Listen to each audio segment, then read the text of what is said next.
Hey guys, welcome to Litpen episode 3. My name is Michelle, and today we have a special guest with us, our friend Mark. Hi, I'm Mark. Hi, Mark. Hi. He comes to us from San Dimas, California. Actually, I came to you from upstairs. Because we are currently in Clamona. That's the border of Claremont and Pomona. Oh, God. Well, let's not get into that debate. I work at a university. I do public relations. And I'm a grad student getting my master's in leadership and management. Well, I'm Jesus, as usual, and... I'm Rachel. All right, cool.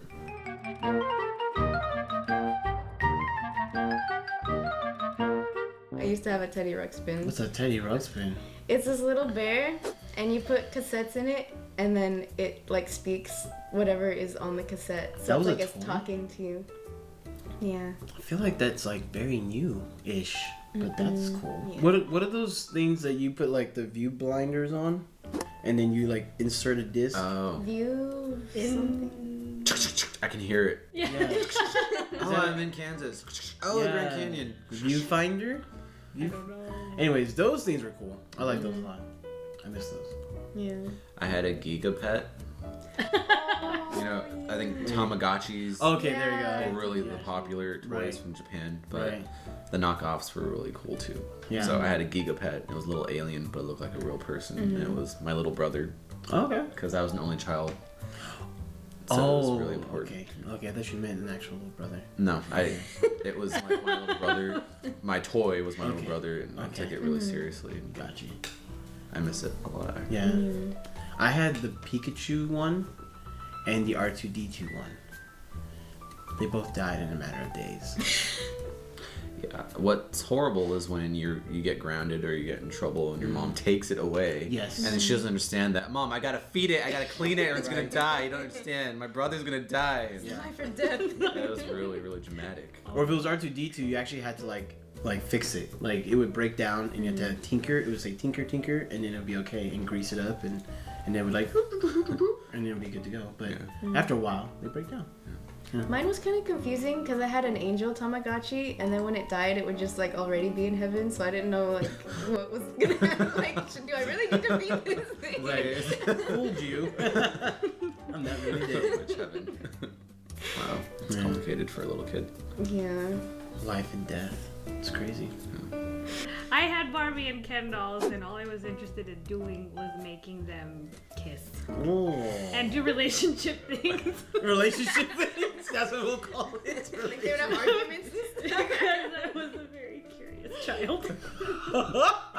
But the thing with Barbie though is like once you got down to the bare minimum, is that all that's left is some pink little area. And that was No, it. it's not even pink. It's all like. Well, back in my day. No, there wasn't pink. Yeah. There wasn't pink. Really? Yeah. Yeah, I What? think it was in the mid '90s when they started putting underwear in the dolls, like Oh. Barbie and Ken. That's probably what I saw there. Yeah, but when we were younger, like early '90s, it was just Bare. nakedness. You don't know Oh, what yeah. body part it is, but you know. something. Yeah, played with them. I tried to act out like family life scenes, not just the relationship parts, but like cooking dinner and stuff like that. What about grounding the kids? You ever do that? I didn't have a Kelly, so I didn't ground any children. Wait, what's a Kelly? That's Kelly the is little the girl. little sister, Barbie's little sister. Whoa, I think. I did not know that. Yeah. Wow. My parents gave me that classic red brick box of Legos. I think you can pick one up today, but it's like $100 or something. And I played with that a lot. And then I got Hot Wheels cars. But like my parents didn't actually like, oh, go to the store, son, and pick out toys. It was more like, if you got a toy and you have a meal, then that was your toy, and be happy with it. So I got Hot Wheels cars and like whatever movie like toys are out at McDonald's, then that's what I would get, and that's what I play with. So I had this weird hodgepodge of different like toys that like didn't actually like combine to anything, like a set of anything. But I would just play with them, and then I would have these like toy wars, and then I would always win them, of course. I had Hot Wheels also. Like cars were my thing growing up. But playing on what Rachel was talking about, I would also do like life scenarios with my cars because I had like my group of friends and I knew what kind of cars they were gonna drive, and I knew like what cars I was gonna drive, and I like parked them on pieces of furniture in the house. So like this would be like the entryway to my neighborhood, and each like square on this table would be a house. So I'd like park a car right there, then park a car there. I always had like the nice, cool car, obviously. Of course. And that's still true today. That is true. Yeah. Yeah. I saw like that. cars. Yeah. Yeah, and cars went with me everywhere, like damaged my parents' furniture. Nice. Yeah. It's like going on the wood and just go like this like the whole time, all day long. Yeah. And then in my room, I had like, also I had like what do we call them, tracks that look like streets. So I would actually connect like streets and put them all over my room, just make like a huge highway. Nice. And I would get like the snow from Christmas time and put it around and make little cities. Yeah, when my mom, she actually had like the play snow because she would set up like the little houses, and then she'd have all those little houses. So I'd actually use that as my village when all that stuff would come out at Christmas time. So I totally I understand what you're talking about there. You mentioned McDonald's. I was just thinking of all the stuff that I used to collect because I used to get like the plastic Furbies of like different colors and stuff. Oh, okay. And I used to do I used to get the Beanie Babies. So I had remember tons those. of Beanie Babies like all over my room with the Furbies, and it was ridiculous. And I think I still have them in my parents' garage. There's like a box full of McDonald's toys. You should totally find them. That'd be pretty cool. Yeah. So I did that, and then I had the real Furby, but it started to freak me out, so I didn't play with it anymore because it would just start talking to me randomly, like it wasn't even on, and then its eyes would open. I'm like, what's wrong with this? I don't even remember why those were cool at one point. Yeah. I think because they talk to you, right? Yeah, I think so, because you could like feed it and Feed it? it would have, How you feed it? you open its mouth and if you pressed its tongue, it was like, yum. It was really- But you never actually put anything in it. No. You just touch its tongue. No, there was like a spoon that you put in its mouth and it pushes the tongue down. Yeah. Oh. And it would purr at you like. Just like that? Do it one more time.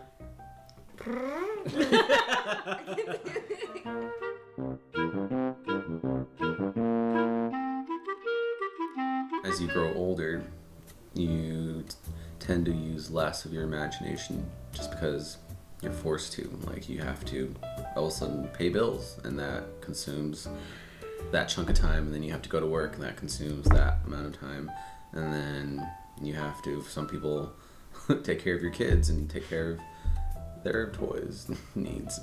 I think when you start playing with toys again when you're an adult, that's when you have kids, probably. Right? I mean... Yeah, I haven't bought a toy in a long time. But I know, especially for us growing up in the age of Toy Story, Straight up, though. you totally still have like Straight up. that love for your toys and that memory and that fond like time of your life. So I don't think you ever grow out of the love for toys. I think that's why when you have kids, you want to play with them and be a character with them. Yeah. Yeah, like you don't use your imagination as much because you're not required to. And you have to work a lot, and you have to... And I guess also you understand more about the world, so less of life is a mystery to you, instead of like this weird fantasy of like, oh, what's beyond my knowledge per se. I think another thing that gets in the way of that was just the idea of computers. I like computers. I like technology, but like when I jumped onto a computer, it did so much for me mentally. I didn't have to imagine like a forest and trees. I could just be like, oh, I'm in this computer game, and I'm in the forest and trees, like either as Link in Zelda or as like Ash in like a Pokemon game. Like computers allowed you to like visualize the world, and they did a lot of that work for you, and you just played through a story that was already written for you. So I don't know, I think technology had something to do with it as well. True. And you discovered about the opposite sex and all that good stuff. So yeah. On computers. I was saying you discovered something out there that that changed your life. All right, there you go. Okay, let's be frank. Like I think adolescence and everything that goes with puberty, I think that changes a lot of your childhood too. Like we talked about innocence like beforehand, and that's a big part of it. Well, your toys evolve with you. I mean, as you grow older, your Yeah. toys they're age appropriate. more things. Like Mark, he played with his cars when he was little, but he still has a really cool car that you drive, the Camaro, and that's also like your toy now. Legos can be like building furniture if you like to see something created. Yeah. And, yeah. I mean, he also IKEA furniture. Yeah. Well, I'm a software engineer, so I also look at it like Legos to me were like foundational blocks of what I could build a world out of. And now with programming with the computer, I know I was knocking on the computer earlier, but with the computer, I can relive like an imaginative state and like build out worlds and code them and do what I want within the context of software. So in that way, I can kind of relive like playmaking in a more in-depth way. And I guess also with Legos, you like, I don't know if anyone played Minecraft besides myself. Mm-hmm. I guess, right? Michelle, you played? Well, I've played with it a little, but never made my own things. Okay. Well, it's just like, it goes back to that same kind of concept of just like taking basic building blocks and seeing what you can do with it. I mean, okay, going back to Toy Story 3. Oh god. That last scene when Don't he's driving away. Honestly, like to me, I wouldn't have given those toys to that little girl. I would have been like, see ya, and I would have grabbed them right back. Peace out. Like, he was in that That state of movie mind has where like sentimental value for me. It does. Yeah, Mark cries at the end I of think it. he's crying right now. I thought they were gonna die. I thought they were gonna get burned up. Why did everyone think that? That would not happen in a Disney movie. I'm just saying, they were like this close. Well, they were all holding hands. They're like, I know, Like- we're not going into the fire. Yeah, I thought that was a But fitting why end. is that I thought like it was a fitting end. cry sad? That's like, oh my god, no, look away. It's not like, Well, because it's like they're all submitting to their death, and they're like, Andy doesn't love us anymore. Right. We're gonna die. And when they held hands, it's like they accepted, like, this Yeah, is they're it. accepting it. And we're doing it together, like, oh. But here's the thing, like as much as Toy Story is emotional to us, I mean they are just toys. Would it be sad if at some point? it's not about them being toys though. Okay. That's not the sad factor. Okay. I think it's the emotional bond and that period of innocence that we say goodbye to. I think that's the detachment. Yeah. The issue of pain, just getting past adolescence. I don't know. There's certain books that come to mind that like really have the same kind of feel. Like I'm not playing with the toys, but I'm in the world.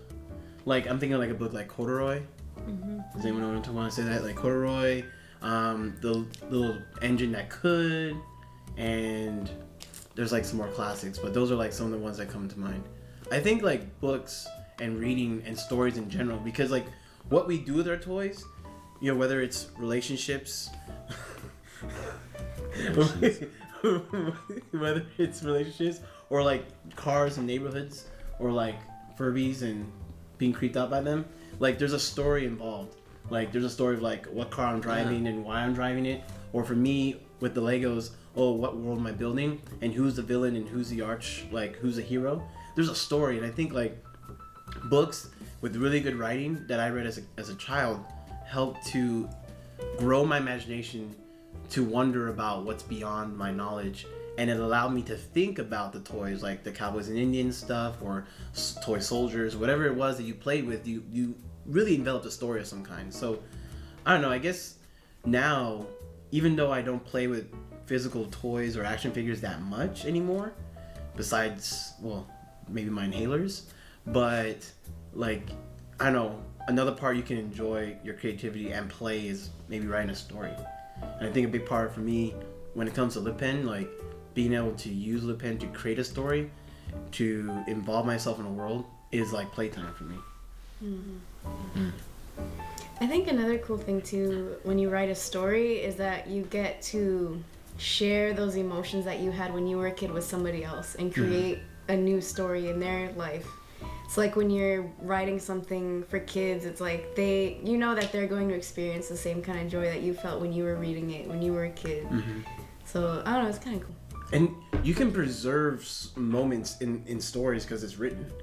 That one playtime that you had with like a buddy and you went to war against each other, that's like a memory that you guys can talk about, but you can't preserve it to really share it with somebody else.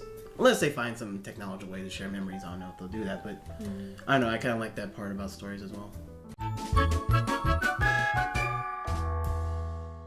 Well, we're talking about stories and things, like that's a very specific kind of creativity for people to write or make like art, but like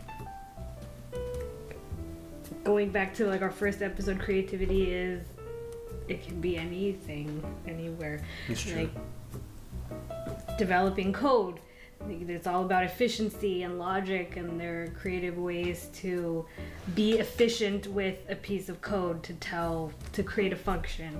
When you're organizing people, like Mark manages people for PR, like getting all those personalities to work together, or for people to work together, requires creativity and thinking about how each person works and how they're interacting with each other. When you're making videos, you are writing stories and things, and I'm shutting up now. No. I think I was eating all that up. No, okay. Seriously, like, Okay. I just think maybe in the workplace it's not reinforced in that way. Like, your boss doesn't come and tell you like, hey, you know, I need you to be creative today, or this is how your creativity is gonna help us accomplish our mission today. I mean, look at Apple or Google. Like, I've heard that they have mandatory playtime.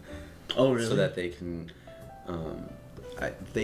they create the best products from free time and freedom to be creative.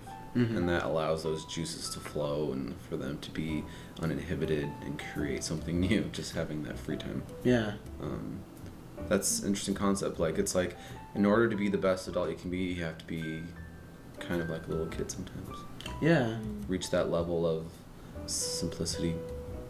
Yeah, no, I agree. Many times in different cultures and different ideas, I think childlikeness has been, you know, brought up onto a pedestal. Not obviously the selfishness or the ignorance of maybe a child per se, but like the innocence and the ability to be open-minded and to have that mystery of life, and to continue to like to think about, oh, this is new, this is cool, like let's have fun with it and let's try it out. I think like, you know, you have to I guess, to be the best adult, the best human you can be, you have to revert back to those times. Well, I have another story I wanted to share with you guys.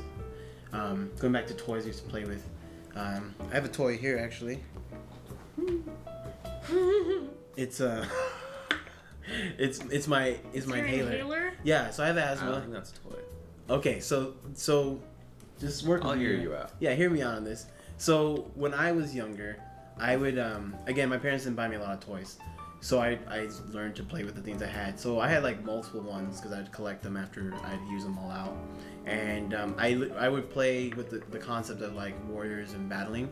So they would be like my Power Rangers one day, or they could be my soldiers, or like my ninja artists. So I'd do like stuff and I just like flip around and jump and do things. So anything. The point is that like my imagination allowed me to, even though this is obviously a medical device, it allowed me to use it as a toy and to play with it. And then every once in a while, Michelle will see me play with it on my own, or I just do it because I'm bored. If we think back to, I think one of the questions we wanted to talk about was like, how is Litpen a toy, right? Like, it's really up to you as your imagination is concerned. And one thing I like about using Litpen is the fact of, okay, I can add hexagons, and I can put them in any kind of arrangement in this map, and then I can actually, you know, allow there to be different colors. So one toy like way you can use it as is like Legos. You just create like a pattern of some kind that means something to you. That could be like one way you can play with it. Your toy doesn't have to be like bought at Toys R Us with a price tag on it. It could just be something like this. It could be your hands, you know, it could be a piece of clay. Sticks and stones that will break your bones. Hopefully they don't hurt you. Yes. Sometimes people really do make something new out of like an original intent for the use of something. Like, this is supposed to be an inhaler, you made them into soldiers and like other things because that's where your imagination took you. I know that like with Instagram, it wasn't originally meant to be what it became. It was because people started using it as like a lifestyle kind of like social media tool. That's how it evolved and what it became. Twitter wasn't originally meant to be like this huge like beast that it became, how it like shapes culture and shapes trends and things like that now. It's where I get my news now. Yeah. Cool. Yeah. And all that came because that's how people decided to use it.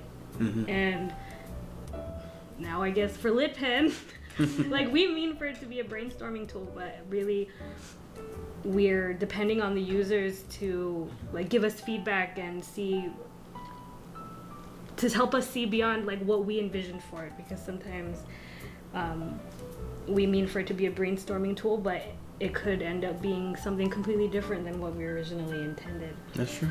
And so yeah, we're inviting that kind of childlike eye to our product. Yeah. I'm excited to use it.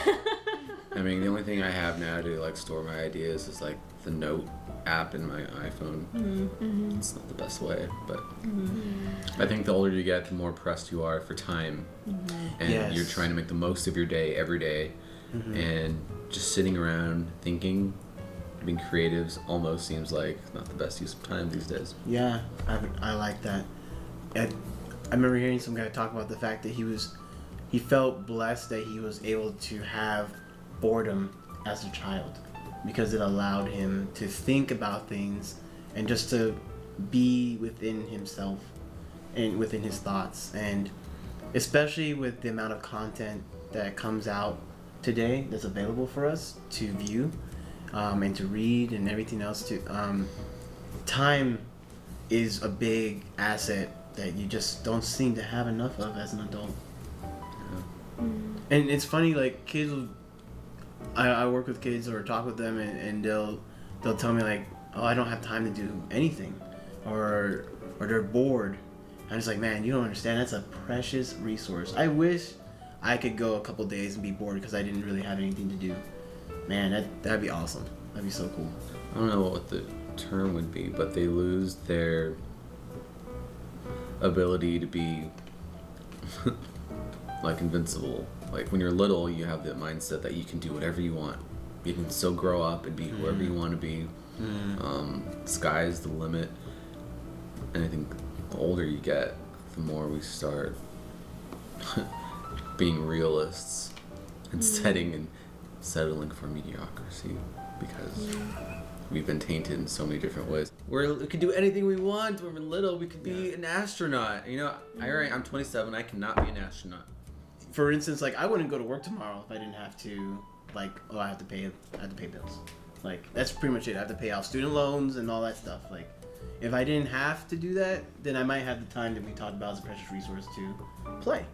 Yeah. Just for the sake of playing, not to make money, not to like get an achievement, but just to play. We've been going to this church, and we'll visit every once in a while, and there's these kids that like will remember me, and we'll play. Like I just make a note of it to like, we played tag one time, and they're really fast, and I'm really tired, really quickly, like when I play with them. And then I also, yesterday we were like digging in the dirt and creating a river, and like so we can put water in it, so like, you know, it would like a little aqueduct, right? You just make your own thing.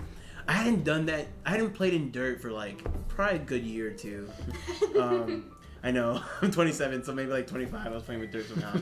But I mean, the point was, anyways, it was just playing for the sake of playing, and those kids remind me of myself and they're like really cool about letting me play with them, and we just have a fun time. Like they're cool, I'm cool, and then like no one cares about like how tall you are, or how fast you are, how old you are. Oh, yeah. Like that's another thing. Maybe like kids, you know, when you grow up, you lose like I don't know what the word is, but you lose a general compassion for humanity. You become you start stereotyping people. I don't know, but you start judging. But it was fun. Like those playing with those kids, and like it was fun.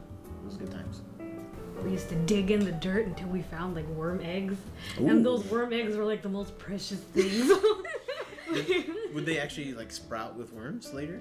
Well, we probably killed them because we dug them out of the ground. Gotcha. But Yeah. well, I don't even know if they were worm eggs. We called them worm eggs, but they were these little white balls.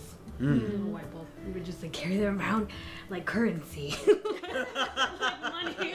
That's awesome. We call worm eggs, you guys. Yeah. Yeah, like things like that are still so amazing. And I find myself now kind of coming back to that a little bit.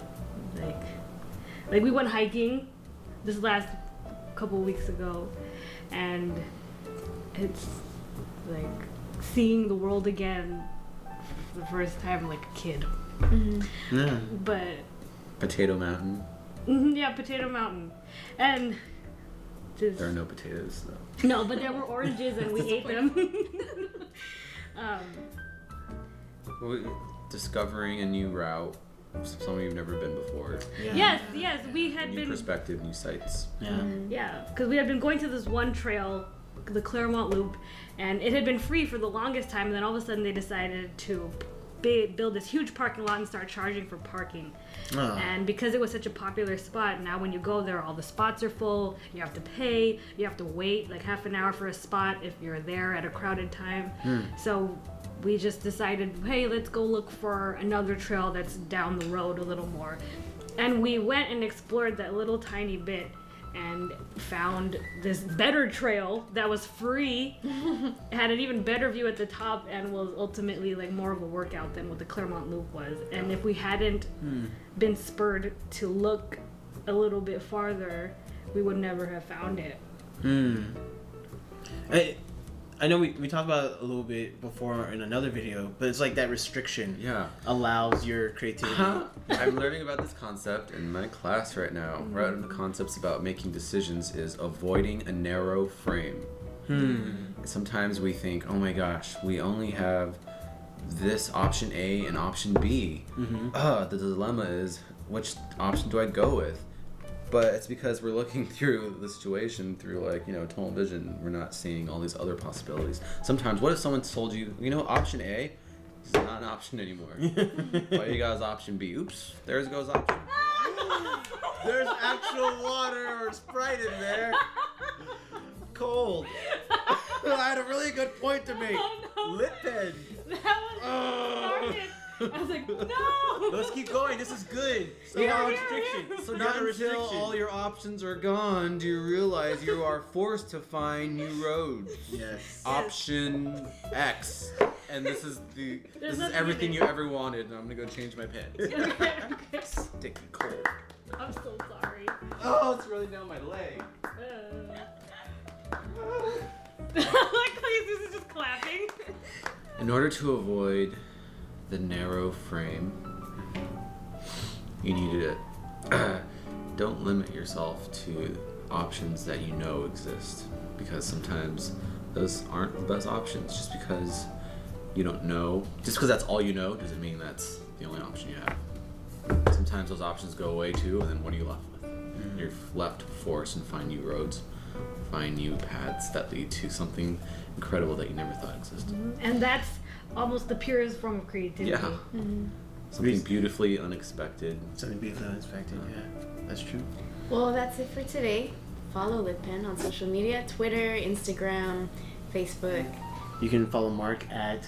Mark A. Vidal, Twitter. Yeah. All right. Thank you. Stay dry, America.